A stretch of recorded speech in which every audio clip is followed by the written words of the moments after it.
దేవుని పరిశుద్ధ నామమునకు మహిమ ఘనత ప్రభావములు కలుగునుగాక. హల్లెలూయా. మనం ఆరాధించే దేవుడు మాట్లాడే దేవుడు. ఈరోజు మరి కొద్ది నిమిషాలు దేవుని మాటలు మనం చూద్దాము.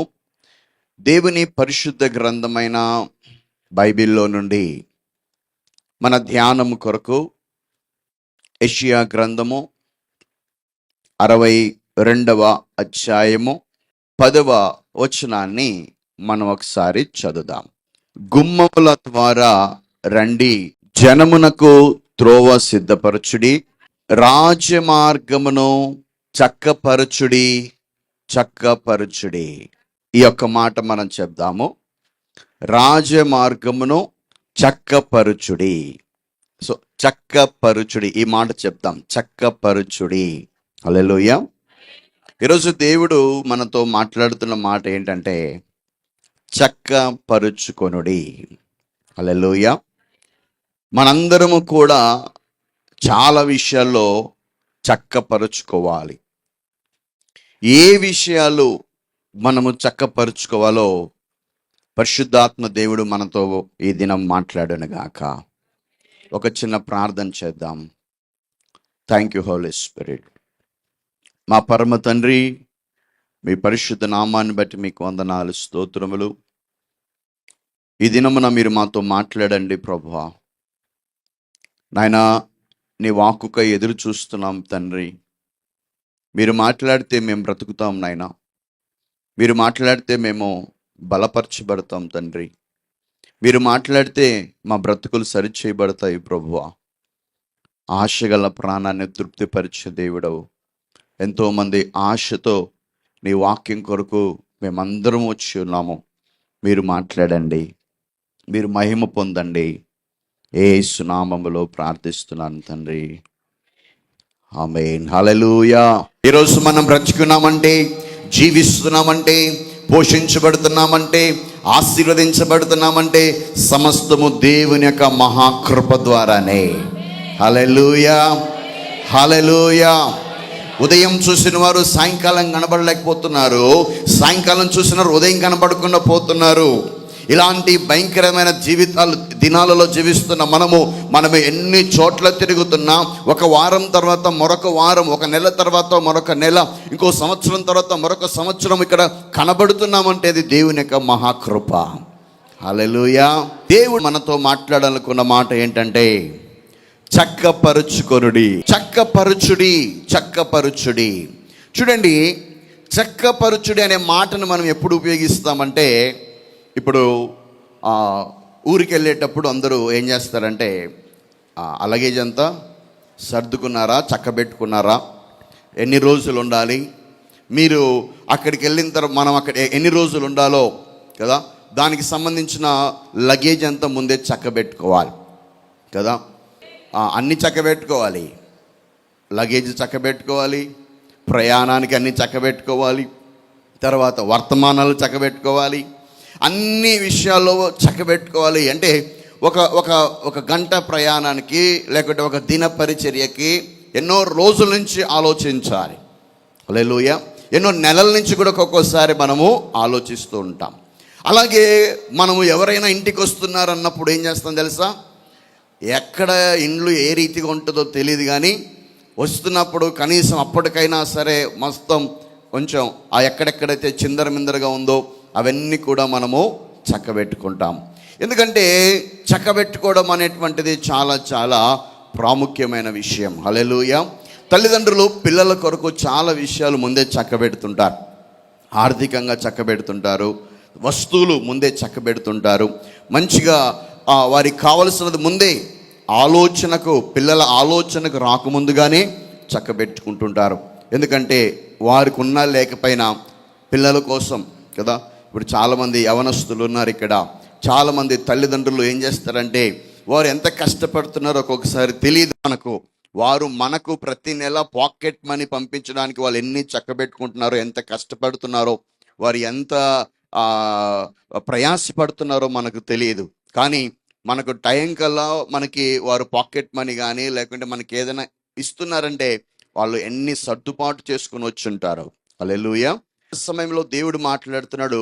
చక్కపరుచుకొనుడి అనే మాటను భక్తుడైనటువంటి యెషయా దేవుడు తన నోటిని అభిషేకించి, యెషయా ప్రవక్తను దేవుడు ఏం చేశాడంటే తన పెదవులను కాల్చాడు పరిచర్యకి రాకముందుగా. నా నిమిత్తము ఎవరు వెళ్ళెదరు అని ఒక దర్శనము చూసినప్పుడు యెషయా అంటాడు, ప్రభువా నేను వెళ్తాను నాయనా, నేను వెళ్తాను ప్రభా అన్నప్పుడు, అప్పుడు అయితే నేను వెళ్తా అన్నాడు. కానీ ఏమన్నాడంటే నేను అపవిత్రమైన పెదవులు గలవాడనే, నేను ఎలాగా ఇప్పుడు వెళ్ళేది అన్నప్పుడు, అప్పుడు దేవదూత వచ్చి అతని పెదవులను కాల్చింది. దేవదూత వచ్చి అతని పెదవులు కాల్చింది కాబట్టి అతని నోట నుంచి ఆ తర్వాత మీరు చూస్తే యెషయా గ్రంథం 6వ అధ్యాయం వరకు కూడా అతని మాట్లాడిన పలుకులు ఒక రకంగా ఉంటాయి. 6వ అధ్యాయము అతని యొక్క పెదవులు కాల్చబడిన తర్వాత అతని నుంచి అన్నీ కూడా ప్రవచనాలు, అన్నీ కూడా ఆదరణ మాటలు, అన్నీ కూడా. ఇప్పుడు చూడండి, మనకి ఏదైనా మంచి ఆదరణ మాట కావాలంటే ఫస్ట్ ఏ పుస్తకంకి వెళ్తాం తెలుసా? యెషయా గ్రంథానికే వెళ్తాం కదా. ఒకని తల్లి నిన్ను ఆదరించినట్లు నేను నిన్ను ఆదరించదను కదా. భయపడకము, నేను నీకు తోడై ఉన్నాను. దిగులు పడకము, నేను నీకు సహాయం చేస్తాను. ఇవన్నీ ఎక్కడున్నాయి? పర్వతములు తొలగిపోయినను, మెట్టలు తత్తరిల్లినను, నా కృపా నిన్ను ఎన్నటికీ విడువదు కదా. నీకు విరోధంగా రూపించబడిన ఏ ఆయుధము వర్తిల్లదు. ఇవన్నీ ఎక్కడున్నాయి కదా. యెషయా గ్రంథంలో ఆదరించే మాటలు, ప్రోత్సహించే మాటలు. అలాగే యెషయా గ్రంథాన్ని మినీ బైబిల్ అంటారు. యెషయా గ్రంథాన్ని మినీ బైబిల్ అని అంటారు దాన్ని. అయితే ఈ మినీ బైబిల్ అంటే బైబిల్ అంతా 66 పుస్తకాలు, యెషయా గ్రంథం 66 అధ్యాయాలు. ఇప్పుడు పాత నిబంధనలో ఎన్ని అధ్యాయాలు, ఎన్ని పుస్తకాలు ఉన్నాయి? 39. ఓకే. తర్వాత క్రొత్త నిబంధనలో 27. ఇప్పుడు మీరు ఈ యెషయా గ్రంథాన్ని బైబిల్గా చూస్తే ఫస్ట్ 39 అధ్యాయాలన్నీ కూడా ఎలాగుంటాయంటే ఒక హెచ్చరికతో, ఒక తీర్పు గురించి మాట్లాడుతూ ఉంటాయి. 40వ అధ్యాయం నుంచి చూస్తే గన ఇప్పుడు మనకు 39 తర్వాత నెక్స్ట్ వచ్చే పుస్తకం ఏంటి? మత్తయి సువార్త. మత్తయి సువార్తలో ఎవరు ఎంటర్ అవుతారంటే ఫస్ట్ యోహాను గారు ఎంటర్ అవుతారు. అలాగే యెషయా గ్రంథం 40వ అధ్యాయంలో మీరు బాగా గమనిస్తే అక్కడ ప్రభు మార్గమును సరళము చేయువాడు మనకు కనబడతాడు. అంటే ఆ యొక్క మినీ బైబిల్ని మనకి యెషయా గ్రంథంలో మనకు సూచించబడుతుంది. హల్లెలూయా. దేవుడు ఈ రీతిగా యెషయా గ్రంథం ద్వారా మాట్లాడుతూ ఈ 62వ అధ్యాయంకి వచ్చేసరికి దేవుడు యెషయా ప్రవక్త ద్వారా ఏం మాట్లాడుతున్నాడంటే సంఘాన్ని తన రాకడకు సిద్ధపరచడానికి మాట్లాడుతున్న మాటలు ఇవన్నీ. సంఘాన్ని దేవుని రాకడకు, ఆ నూతన యెరూషలేములో దేవుడు సిద్ధపరిచినటువంటి ఆ పరలోక రాజ్యానికి చక్కబెట్టడానికి, మనందరినీ చక్కబెట్టడానికి ఒక హెచ్చరికతో, వాగ్దానముతో కూడినటువంటి మాటలు ఈ 60వ అధ్యాయం నుంచి ఎక్కువగా మనకు రాకడకు సంబంధించి సంఘాన్ని సిద్ధం చేస్తున్నట్టుగా మనకు చాలా విషయాలు మనకు అర్థమవుతుంటాయి. అందులో ఒక మాట ఏంటంటే, అందుకే రాజమార్గమును మీరు చక్కపరుచుకొనుడి. హల్లెలూయా. యేసుక్రీస్తుని నమ్మి, యేసుక్రీస్తు రక్తం చేత కడగబడి, ఎంతమంది అయితే బాప్తిసం తీసుకుని నీతిమంతులుగా జీవిస్తూ, మరి ఎంతమంది అయితే ప్రతి ఆదివారం ప్రభు శరీరం, ప్రభు రక్తంలో పాలు పొందిన ప్రతి ఒక్కరూ రాజమార్గంలో ఉన్నారు. హల్లెలూయా, హల్లెలూయా. మనందరము, మనకు తెలియదు కానీ మనం ఎక్కడున్నాం తెలుసా? రాజమార్గంలో మనం ఉన్నాం. ఈ రాజమార్గంలో నడుస్తున్న మనము కూడా కొన్ని విషయాలను చక్కబెట్టుకోవాలి. సో మొట్టమొదటిగా మనం చూసినట్లయితే దేవుని పిల్లలు సంఘముగా ఏ విషయాలు మనం చక్కపరుచుకోవాలి? సామెతల గ్రంథము 21వ అధ్యాయము 29వ వచనాన్ని మనం చదువుదాం. సామెతల గ్రంథము 21వ అధ్యాయం 29. భక్తిహీనుడు తన ముఖమును మార్చుకొనును, యథార్థవంతుడు తన ప్రవర్తనను చక్కపరచుకొనును. హల్లెలూయా. మొట్టమొదటిగా మనం చక్కపరచుకోవాల్సిన విషయం ఏంటంటే, మన యొక్క వస్త్రాలు బాగానే చక్కబెట్టుకుంటున్నాం, మన ఇంటిని బాగానే చక్కబెట్టుకుంటున్నాం. అయితే మనకు కావలసినది ఫైనాన్షియల్గా మనకి ఏదైనా అవసరమైతే బాగానే చక్కబెట్టుకుంటున్నాం. కానీ దేవుడు ఎదురు చూసేది ఏంటంటే, దేవుడు ఎదురు చూసేటువంటిది ఏ విషయంలో మనం చక్కపరుచుకోవాలని చూస్తున్నాడంటే, మన ప్రవర్తనను చక్కపరుచుకోవాలి. హల్లెలూయా. ఎందుకు ప్రవర్తనను చక్కపరుచుకోవాలంటే, దేవుడు దేన్ని చూసి ఆనందిస్తున్నాడంటే, కీర్తనల గ్రంథం 37వ అధ్యాయం 23వ వచనాన్ని మనం ఒకసారి చదువుదాం. 37వ కీర్తన 23వ వచనాన్ని చదువుదాం. ఒకని నడత యెహోవా చేతనే స్థిరపరచబడును, వాని ప్రవర్తన చూచి ఆయన ఆనందించుచున్నాడు. Praise the lord. హల్లెలూయా. దేవుడు దేనిని చూసి ఆనందించుచున్నాడు తెలుసా? ఆయన ప్రవర్తనను చూసి ఆనందించే దేవుడై ఉన్నాడు. హల్లెలూయా. మన యొక్క అందచందాలను చూసి, లేకుంటే మనకున్న స్థితిని బట్టి కాదు, కానీ మనము అన్ని విషయంలో ఎలా ప్రవర్తిస్తున్నామో దేవుడు గమనిస్తున్నాడు. మన ఇంట్లో ఎలా ప్రవర్తిస్తున్నామో, మన యొక్క ప్రయాణంలో ఎలా ప్రవర్తిస్తున్నామో, మన యొక్క కాలేజీలో ఎలా ప్రవర్తిస్తున్నామో, లేకుంటే మన ఆఫీసెస్లో ఎలా ప్రవర్తిస్తున్నామో, ఒంటరిగా ఉన్నప్పుడు ఎలా ప్రవర్తిస్తున్నావో, అందరు ఉన్నప్పుడు ఎలా ప్రవర్తిస్తున్నావో, మన ప్రవర్తనను గమనించి మనము చేసే ప్రతి ప్రవర్తనలో కూడా ఆయన ఎదురు చూసే ఆ మంచి ప్రవర్తన మనం చూసినట్లయితే గన మన ప్రవర్తనను బట్టి దేవుడు ఆనందించుచున్నాడు. దేవునికి స్తోత్రం. హల్లెలూయా. మరి ఏ ప్రవర్తన దేవుడు ఆనందించేంత గొప్ప ప్రవర్తన ఏంటి తెలుసా? చూడండి దేవుని బిడ్డలారా, మొదటి పేతురు రాసిన పత్రిక 1వ అధ్యాయము 14వ వచనాన్ని ఒకసారి చదివినట్లయితే, పేతురు రాసిన మొదటి పత్రిక 1వ అధ్యాయం 14వ వచనం, నేను పరిశుద్ధుడనై ఉన్నాను గనక మీరును పరిశుద్ధులై యుండుడని వ్రాయబడి ఉన్నది. కాబట్టి మీరు విధేయులకు పిల్లలై మీ పూర్వపు అజ్ఞాన దిశలో మీకుండిన ఆశలు అనుసరించి ప్రవర్తింపక, చూడండి, మిమ్మును పిలిచిన వాడు పరిశుద్ధుడై ఉన్న ప్రకారము మీరును కూడా సమస్త ప్రవర్తనలో పరిశుద్ధులయ్యుండుడి. Praise the lord. హల్లెలూయా. దేవుడు కోరే ప్రవర్తన ఏంటంటే, దేవుని బిడ్డలారా, బైబిల్లో చాలా రకాల ప్రవర్తనలు ఉన్నాయి. మంచి ప్రవర్తన ఉంది, వాక్య ప్రకారంగా ప్రవర్తించే ప్రవర్తన ఉంది. కానీ అయితే దేవుడు ఎక్కువగా ఇష్టపడే ప్రవర్తన ఏంటంటే పరిశుద్ధమైన ప్రవర్తన. హల్లెలూయా. అంటే ఒక వ్యక్తి ప్రవర్తనను చక్కబెట్టుకోవాలి అంటే దాని అర్థం ఏంటంటే, ఏ ప్రవర్తన అంటే సమస్త విషయాలలో పరిశుద్ధంగా ప్రవర్తించాలని దేవుడు కోరుతున్నాడు. హల్లెలూయా. ఎందుకంటే మనం ఆరాధించే దేవుడు పరిశుద్ధుడు కాబట్టి మనము కూడా పరిశుద్ధంగా ఉండాలని దేవుడు కోరుతున్నాడు. హల్లెలూయా. నేను పరిశుద్ధంగా ఉన్నాను, మీరు ఇష్టానుసారంగా మీరు జీవించండి అనింటే, ఎందుకంటే మీకు పరిశుద్ధంగా ఉన్నది కుదరదు, మీరు లోకంలో ఉన్నారు కాబట్టి మీకు కుదరంది నాకెందుకు, నా పాటికి నేను బాగానే ఉన్నాను అని దేవుడు చెప్పితే ఒకవేళ అందరూ ఇంకా ఇష్టానుసారంగా జీవించేవారు. కానీ దేవుడు మనకు కండిషన్ పెట్టాడు ఏంటంటే, నేను పరిశుద్ధిని కాబట్టి నన్ను ఆరాధిస్తున్న ప్రతి ఒక్కరూ కూడా పరిశుద్ధంగా ఉండాలి. చూడండి, పరిశుద్ధత అనే మాటకి చాలా కొన్ని మెట్లు ఉన్నాయి, ఒక స్టెప్స్ ఉన్నాయి దానికి. మనం పరిశుద్ధత అంటే చాలా క్లీన్గా ఉంటున్నాం, అబద్ధాలు ఆడట్లేదు, నేను మోసం చేయట్లేదు, నేను ఎవరితో పాపం చేయట్లేదు. ఓకే, ఫస్ట్ మెట్ ఏంటంటే పరిశుద్ధతకు పాపానికి దూరంగా ఉండడమే పరిశుద్ధత. ఏంటి చెప్పండి? పాపానికి దూరం అంటే చెడుతనాన్ని ఎంత అసహించుకుంటామో అంత మనము పరిశుద్ధంగా ఉన్నాం. లోక మాలిన్యం మనం అంటుకోకుండా మనం ఎంతవరకు మనం జీవిస్తున్నామో, ఈ లోక మాలిన్యము, ఈ లోకపు అలవాట్లు, ఈ లోకపు పద్ధతులు మన జీవితంలో ఏమాత్రంగా అంటుకోకుండా ఒంటరిగా ఉన్నా అందరిలో ఉన్నా మన పరిశుద్ధత మనం కాపాడుకోవటమే ఇది ఫస్ట్ స్టెప్. పరిశుద్ధతలో ఫస్ట్ స్టెప్ ఇది. పరిశుద్ధతలో ఫస్ట్ స్టెప్ అంటే పాపానికి దూరంగా ఉండడమే పరిశుద్ధత.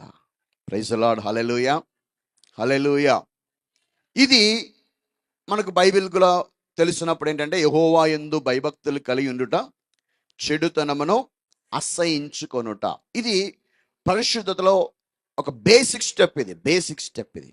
ఇది మనందరికీ తెలుసు. పరిశుద్ధంగా ఉండాలి, నేను పాపం చేయకూడదు, నేను పాపిష్టి కార్యాలు నేను చూడకూడదు, మాట్లాడకూడదు అని తెలుసు, దాని ప్రకారంగా చాలామంది జీవిస్తుండొచ్చు.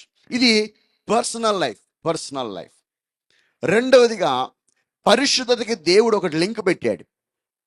ఇప్పుడు మన ఆధార్ కార్డుకి ఫోన్ నెంబర్ లింక్ పెట్టినట్టు కదా, మన బ్యాంక్కి ఒక Aadhaar card plus phone number ఎట్లా లింక్ పెడుతున్నారో పరిశుద్ధతకి ఒక లింక్ ఉంది. పరిశుద్ధతకి ఒక లింక్ పెట్టాడు దేవుడు. ఏ లింక్ తెలుసా? చదవండి. హెబ్రీయులకు రాసిన పత్రిక 12వ అధ్యాయం 14వ వచనాన్ని ఒకసారి చదువుదాం. హెబ్రీయులకు రాసిన పత్రిక 12వ అధ్యాయము 14వ వచనాన్ని మనం ఒకసారి చూసినట్లయితే చూడండి. అందరితో సమాధానమును పరిశుద్ధతయు కలిగి ఉండుటకు ప్రయత్నించుడి.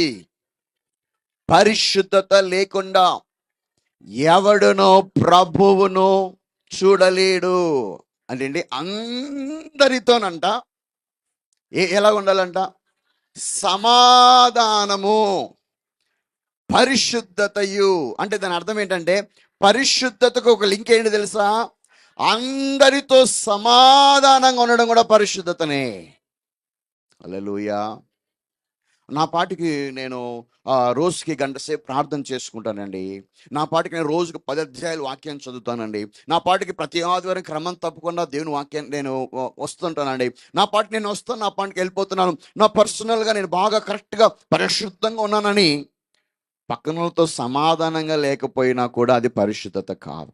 చాలామంది ఎలాగుంటారంటే గన, నేను చాలా బాగున్నానండి, నేను చాలా పర్ఫెక్ట్గా ఉన్నాను, ఐఎమ్ ఓకే, ఎందుకంటే నా ప్రేయర్ లైఫ్ బాగుంది, నేను బాగా వాక్యం చదువుతున్నాను, ఎవరి దగ్గర ఏ తప్పు చేయలేదు, ఏ పాపం చేయలేదు అంటున్నావు, కానీ పక్కన వాళ్ళకి ప్రైజులు చెప్పడానికి కూడా ఇష్టపడట్లేదు కొంతమంది.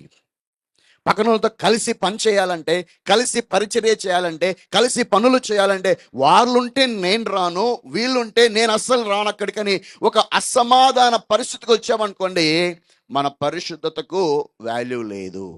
పరిశుద్ధతలో ఇది నెక్స్ట్ స్టెప్. ఇది పరిశుద్ధతలో ఒక స్టెప్. నెక్స్ట్ స్టెప్ ఏంటంటే, అందరితో, ఇంట్లో వారితో, బయటి వారితో, మనం పనిచేసే స్థలాలలో, సంఘాలలో, తర్వాత అందరితో కూడా ఒకవేళ మన మీద ఎవరైనా వ్యతిరేక భావం పెట్టుకొని మనల్ని దూరం పెడుతుంటే ఓకే, కానీ మనమంతకు మనం ఏం చేయాలి తెలుసా? సాధ్యమైనంత వరకు అక్కడ ఏముంది తెలుసా? ప్రయత్నించండి. ఒక రోజులో వచ్చేది కాదు ఇది, ఒక రోజు కాదు ఇది. ప్రతిరోజు కూడా అందరితో సమాధానంగా ఉండడానికి ప్రయత్నించాలి మనం. హల్లెలూయా. హల్లెలూయా. మేబీ ఒకరోజు కోపాలు రావచ్చు, ఒకరోజు కొన్ని విషయాల్లో అభ్యంతరాలు రావచ్చు, కానీ ఇంకో రోజైనా సమాధాన పడ్డానికి, ఇంకో రోజైనా అవకాశం తీసుకొని ఏం చేయాలి తెలుసా? ఎన్ని రోజులు ఎడమకం పెడమకం వేసుకోవాలి? ఎన్ని రోజులు ఇలా ఎడబాటు? ఈ రోజైనా సమాధాన పడదాం కదా. యేసు ప్రభు ఆయన మాటల్లో చెబుతూ, ఒకడు కానుక తీసుకుని వస్తున్నప్పుడు ఏమన్నాడు తెలుసా? నువ్వు బలి అర్పించాలన్నప్పుడు ముందు నీ బలిపీఠం దగ్గర కానుకను పక్కన పెట్టి, ముందు ఎవరితో అయితే అసమాధానంగా ఉన్నావో వారితో వెళ్ళి సమాధాన పడి నువ్వు రా. ఎందుకంటే మన కానుక అంగీకరించబడాలన్నా కూడా మనం సమాధానంగా ఉండాలి. హల్లెలూయా. సో సెకండ్ స్టెప్ ఏంటంటే పరిశుద్ధతలో సమాధానము. ఇంకొక స్టెప్ ఉంది పరిశుద్ధతలో. అంటే అందుకే పేతురు అన్నాడు సమస్త ప్రవర్తన అన్నాడు. అంటే వ్యక్తిగతంగా నువ్వు పరిశుద్ధంగా ఉండాలి, ఇతరులతో సమాధానంగా, అందరితో ప్రేమ ఐక్యత కలిగి ఉండడం కూడా పరిశుద్ధంగా ఉన్నట్టే. హల్లెలూయా. యేసు ప్రభు ఒక ఉపమానం చెప్తూ ఏం చెప్పాడంటే, ఇద్దరు ప్రార్థించడానికి వెళ్ళాడు కదా. ఇంకా మనకు తెలుసు కదా ఎవరు? సుంకరి, పరిసేయుడు ప్రార్థించడానికి వెళ్ళారు. సరే, అందులో ఒక ఆయన ప్రార్థన చేశాడు. ఏం ప్రార్థన చేశాడు? పరిసేయుడు ఏం ప్రార్థన చేశాడంటే, ప్రభువా, వారమునకు నేను 2 మార్లు ఉపవాసం ఉండేదను, నా యొక్క 10వ వంతులో ఖచ్చితంగా నేను దశంభాగము తీసేదను, ఇందుని బట్టి మీకు స్తోత్రాలు అని చెప్పింటే బాగుండేది. అందులో ఒక మాట ఇరికిచ్చాడు. ప్రభువా, అక్కడ ఒకడు ఉన్నాడు చూడండి, ఆ సుంకరి ఒకడు ఉన్నాడు చూడండి, అంటే వాడు చాలా లో కేటగిరీ, వాడు చాలా తక్కువ వాడు, వాడిలాగా నేను లేకోకుండా నన్ను ఒక హయ్యర్ క్యాడర్లో ఉంచవచ్చు చూడు, అందుని బట్టి నీకు స్తోత్రములు కదా. దేవుడు సంతోషించుంటాడు ఈ ప్రార్థనకు. దేవుడు ఏమన్నాడు తెలుసా? అతని కంటే ఇతడు నీతిమంతుడిగా ఎంచబడ్డాడంట. దాని తర్వాత ఒక మాట అంటాడు, తన్ను తాను తగ్గించుకొనివాడు హెచ్చించబడడు, తన్ను తాను హెచ్చించుకొనివాడు తగ్గించబడను. ఎందుకంటే ఆ తర్వాత శుంకరి ఏం ప్రార్థన చేశాడంటే, ప్రభువా ఈ పాపినైనా నన్ను ఒక్కసారి కనిక. అంటే దాని అర్థం ఏంటి తెలుసా? పరిశుద్ధతలో ఇంకో భాగం ఏంటంటే, మనల్ని ఎంత తగ్గించుకుంటామో అంత పరిశుద్ధంగా ఉండగలుగుతాం. హల్లెలూయా. పరిశుద్ధతకు చాలా మెట్లు ఉంటాయి. ఫస్ట్ మెట్టు ఏంటంటే, పాపముకు దూరంగా ఉండటమే పరిశుద్ధత. చెప్పండి, ఫస్ట్ పరిశుద్ధత అంటే ఏంటి చెప్పండి? పాపమునకు దూరంగా ఉండుటయే పరిశుద్ధత. రెండో స్టెప్ ఏంటి తెలుసా? ఆ, అందరితో ఈ పాయింట్ మీరు తేలిగ్గా చెప్పకూడదు. అందరి అలా చులకనగా స్ట్రాంగ్గా చెప్పాలి. చెప్పండి, అందరితో సమాధానంగా ఉండుటయే పరిశుద్ధత. హల్లెలూయా. అది అందరితో, ఆత్మీయులతోనే కాదు, మన బంధువులతో, స్నేహితులతో, రక్షించబడినా రక్షించబడకపోయినా, హల్లెలూయా, మనల్ని అర్థం చేసుకున్నా అర్థం చేసుకోకపోయినా కదా. కొంతమంది ఈజీగా సాకులు చెప్పేస్తారు. నేను ఎంత ట్రై చేస్తున్నా వాళ్ళకు అసలు కుదరలేదండి, వదిలేసానండి, అలా ఇసిరి పడేసానండి అంటారు కొంతమంది కదా. అందరితో సమాధానంగా ఉండట. మూడోదిగా పరిశుద్ధత అంటే ఏంటి తెలుసా? మనల్ని మనము తగ్గించుకొనుట. ఏంటి చెప్పండి? తగ్గించుకోను. తగ్గింపు అంటే ఏంటి తెలుసా? మనల్ని తగ్గింపు అంటే ఏంటంటే, చూడండి, పరిసైడు ఏమన్నాడు తెలుసా? పరిసైడు, ప్రభువా ఆ సుంకరిలాగా నేను లేను అంటే దాని అర్థం ఏంటి తెలుసా? తన హృదయంలో ఆడికంటే నేను చాలా బెటర్. ఏంటి? ఆడికంటే నేను చాలా బెటర్. జాగ్రత్తగా గమనించండి. హృదయంలో పైకి ఎవరు చెప్పరు. పైకి అందరు కూడా, అబ్బా praise Lord sister, praise Lord brother, అబ్బా మీరు పాట పాడుతుంటే ఎంత బాగుందో, అబ్బా మీరు వాక్యం చదువుతుంటే ఎంత బాగుందో అని అంటారు. కానీ లోపల మాత్రం నీకంటే నేను ఇంకా బాగా పాడుతాను అనుకుంటారు. లోపల నీకంటే నేను చాలా బెటర్, నీకంటే నేను చాలా మేలు, నీకంటే నేను అసలు నేను ఏందనుకున్నారు మీరు? అసలు మీదేంది, మీ లెవెల్ ఏంది, నా లెవెల్ ఏంది? పైకి బాగానే ఉంటారు కానీ లోపల మాత్రం నా అంత సీనియారిటీ మీకుందా, నా అంత ఇది ఉందా మీకు అని లోపల ఈ యొక్క పరిసైడు ఫీలింగ్ ఏంటి తెలుసా? నేనేంది, నా క్యాడర్ ఏంటి. హృదయములో, పైకి కాదు, హృదయములో నీకంటే నేను బెటర్ అనుకోవటమే అతిశయము, దాన్నే గర్వం అంటారు. హల్లెలూయా. పౌలు ఏమంటాడంటే, మీరు ఒకరికి కంటే ఒకరు యోగ్యునిగా అంటే దాని అర్థం ఏంటి? వాళ్ళు నాకంటే బెటర్ అయ్యా, వాళ్ళు నాకంటే నీతిమంతులయ్యా, వాళ్ళు నాకంటే పరిశుద్ధులయ్యా, వాళ్ళు నాకంటే ప్రార్థనా పరులయ్యా. హల్లెలూయా. చక్కపరుచుకునేవి చాలా ఉన్నాయి కదా. ఉదయకాల సమయంలో ఒక్క విషయమే మనము చక్కపరుచుకోవాలంటే, మన ప్రవర్తనను మనం చక్కపరుచుకోవాలంటే ఏ ప్రవర్తన తెలుసా? పరిశుద్ధమైన ప్రవర్తన. పరిశుద్ధతకు 3 మెట్లు ఉన్నాయి. చూడండి, మనం ఆరాధించే దేవుడు, ఆయన పేరేం పేరు? ఆయన ఎక్కువగా ఏమైనా మనము దేవదూతలు కొనియాడుతున్నాయి? పరిశుద్ధుడు. హల్లెలూయా. పరిశుద్ధుడు, పరిశుద్ధుడు. ఎందుకు తెలుసా? పరిశుద్ధత అనే మాటకి హీబ్రూ వర్డ్ నుంచి కన్నా దాని గన మనము దాన్ని అర్థం చేసుకుంటే గన, హోలీనెస్ ఈక్వల్ టు వన్నెస్ అంటారు దాన్ని. వన్నెస్ అంటే ఏంటంటే ఏకరీతిగా ఉండుట. ఏంటి? ఏకరీతిగా ఉండుట అంటే దాని అర్థం ఏంటంటే, మనం ఆరాధించే దేవుడు నిన్న నేడు నిరంతరం ఏకరీతిగా ఉన్నాడు. అయితే దాన్నే పరిశుద్ధత అన్నారు. మరి మనం పరిశుద్ధంగా ఉన్నామంటే దాని అర్థం ఏంటి తెలుసా? ఎలా ఉండాలి? మొన్న ఒక రకంగా, ఈరోజు ఒక రకంగా, రేపు ఎలా ఉంటామో తెలియని పరిస్థితిలో ఉండకూడదు కదా. మనిషి ఉన్నప్పుడు ఒక రకంగా, మనిషి లేనప్పుడు ఇంకో రకంగా కదా. చాలామంది ఇక్కడ స్టూడెంట్స్ ఉన్నారు, వాళ్ళ సార్లు, వాళ్ళ టీచర్లు ఉన్నప్పుడు ఒక రకంగా ఉంటారు, వాళ్ళు లేనప్పుడు ఇంకో రకంగా ఉంటారు. పేరెంట్స్ ఉన్నప్పుడు ఒక రకం కదా, పేరెంట్స్ ఉన్నప్పుడు ఎంత భక్తిగా, వాళ్ళ దగ్గర ఎంత భయభక్తులుగా ఉంటారో కదా. ఆ పేరెంట్స్ని అడిగితే మీ పాప ఎలాగండి, మీ బాబు, అబ్బా మా బాబు మా పాప అండి అని చెప్తున్నప్పుడు వాళ్ళని పర్సనల్గా చూసుకున్న వాళ్ళు ఎలా ఉంటారో తెలుసా? అబ్బా, నా క్లోజ్ ఫ్రెండ్ ఒక ఒక అబ్బాయి ఉండేవాడు, నేను కాలేజీలో చదివేటప్పుడు. వాళ్ళ ఇంట్లో నాన్ వెజ్ తినకూడదు. వాళ్ళ ఇంట్లో అలవాటు ప్రకారం నాన్ వెజ్ తినకూడదు. కానీ మా ఫ్రెండ్ ఏంటంటే ఎముకలు కూడా మిగిలించాడు. అంత స్పష్టంగా, అంత న్యాయం చేసేస్తాడు. అయితే ఒకరోజు వాళ్ళ ఇంట్లో నుంచి వాళ్ళ బ్రదర్ ఎప్పుడో మా దగ్గరకు వచ్చాడు చూడ్డానికి. వచ్చినప్పుడు ఏం చేస్తున్నాడంటే, ఆయన వెజిటేరియన్ కాదు, ఎందుకంటే వాళ్ళ బ్రదర్ అన్న వచ్చాడు వెజిటేరియన్ అని. ఇప్పుడు వెజిటేరియన్ అయిన తర్వాత మేము మా మమ్మల్ని కూడా మాతో పాటే, వాళ్ళతో పాటే కొంతమంది ఫ్రెండ్స్ని తీసుకెళ్ళి ఏదో వెజిటేరియన్ హోటల్ తీసుకెళ్ళాడు. అప్పుడు వాళ్ళ అన్న అంటున్నాడు, మీరందరూ నాన్ వెజ్ తింటారేమో, మాకు అలవాటు లేదు, మరి మీరు కొంచెం కష్టంగా ఉంటుంది, కానీ తప్పదు, నేను మా తమ్ముడు అంటే అలవాటు అన్నాడు. నేను మా తమ్ముడికి అస్సలు మాంసం ముట్టం అనేసరికి అందరం ఒక చూపు చూసాం. ఎవరి వైపు తెలుసా? వాడి వైపు చూసాం. మాంసం డైలీ ఇంట్లో తినే వాళ్ళకంటే దారుణంగా తింటాడు వాడు. కానీ వాళ్ళ దగ్గర ఎంత బుద్ధిమంతుడుగా కదా, వాళ్ళ దగ్గర మరి కాముగా ఉంటే బాగుంటుంది.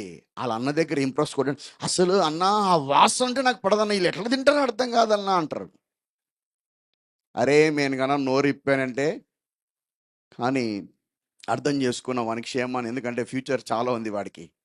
కాబట్టి అంటే ఒక్కొక్కసారి మన అలవాట్లు తెలిసినప్పుడు ఒక రకం, తెలియనప్పుడు అది బయట పడకుండడానికి కోసం ఎన్ని వేషాలు వేస్తామో కదా. అంటే ఒక నటన, ఒక ప్రిటెంటింగ్, దీనిని యేసుప్రభు ఏమన్నాడంటే వేషధారణ అన్నాడు. ఏమన్నాడు? వేషధారణ అన్నాడు. అంటే ఏకరీతిగా లేకపోవటం కూడా మన పరిశుద్ధతలో ఎక్కడో లోపం ఉంది అని అర్థం కదా. ఇది ఇంకొక మెట్టు చూడండి, పరిశుద్ధతకి స్టెప్స్ ఉన్నాయి కదా. అందుకే ఏమన్నాడు? సమస్త ప్రవర్తన, ఒక ప్రవర్తన కాదు, సమస్త ప్రవర్తన యందు మీరు పరిశుద్ధంగా ఉండాలి కదా. అందుకే ఒక్కొక్క స్టెప్ మీరు నేర్చుకుంటూ రావాలి. ఫస్ట్ స్టెప్ ఏమో పాపానికి దూరంగా ఉండుట పరిశుద్ధత, అందరితో సమాధానంగా ఉండుట పరిశుద్ధత. మనల్ని మనం ఎంత తగ్గించుకుంటామో, తగ్గింపులో ఒక పాయింట్ నేర్చుకోవాలి మనం. శరీర తగ్గింపు వేరే, మనసు ఆత్మీయంగా మన మనసు తగ్గించుకోవడం వేరే. ఒకరోజు ఒక చర్చిలో ఒక ఆయన మంచిగా హయ్యర్ అఫీషియలే. అయితే ఆయనకి ఒకరోజు అంతా ఏదో భారం వచ్చి మొత్తం అంతా చర్చిని అంతా తుడుస్తున్నాడు. ఆయనంతకు ఆయన తుడుస్తున్నాడు, చాలా క్లీన్ చేశాడు, బాత్రూంలన్నీ కడిగేశాడు, చర్చిలో ఉన్న బాత్రూములు, చర్చి అంతా కడిగేశాడు, చాలా బాగున్నాడు. అయితే ఆయన బాగా పనిచేస్తున్నాడని ఒక స్త్రీ పక్కన ఉన్న ఆమె ఏం చేసిందంటే, అన్న మీరు బాగా పనిచేస్తున్నారన్నా, మంచిది అన్న, ఒక చిన్న హెల్ప్ అన్న, మనకి కూరగాయల్లో కొత్తిమీర ఉంది కదండి, కొత్తిమీర అవసరం ఉంది, కొంచెం మార్కెట్కి వెళ్ళి కొత్తిమీర తీసుకొస్తారా అంటే, అప్పుడు ఆయన అన్నాడు, నేనేంటి, నా స్థితి ఏంటి, నా స్థాయి ఏంటి, నాకు పని చెప్తావా?